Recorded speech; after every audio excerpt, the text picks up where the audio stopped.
Well, hello. You know, if you believe everything that you hear or read on mainstream media, you really need to be careful.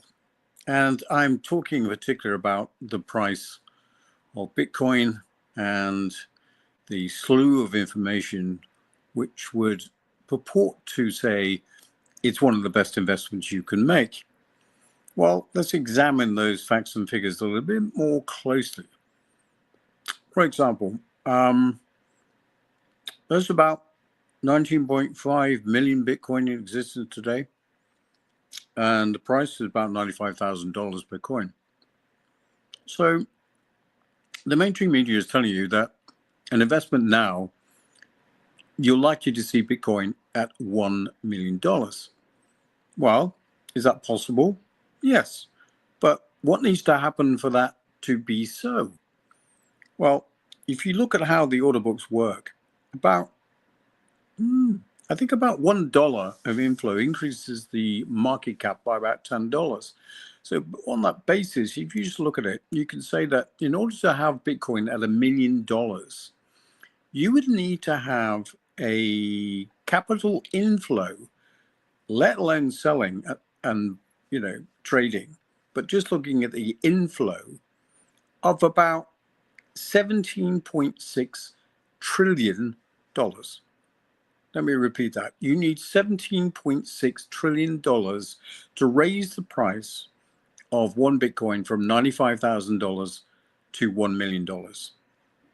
Now, is that possible?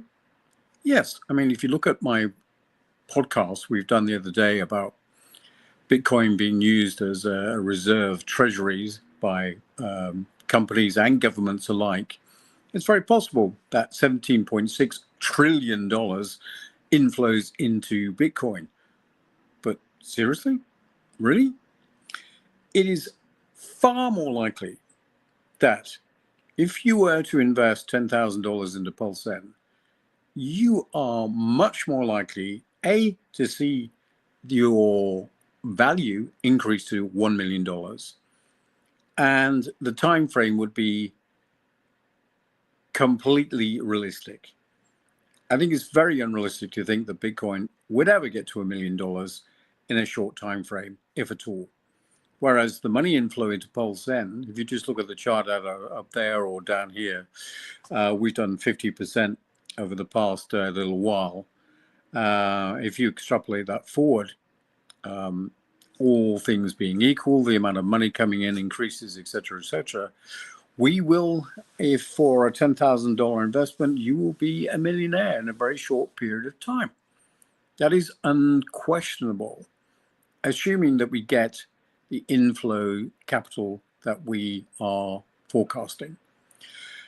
$17.6 trillion is an awful lot of money, especially when you consider that at the moment, the debt in the USA and even the UK is in the hundreds of trillions of dollars. Where exactly is this $17.6 coming from? No idea.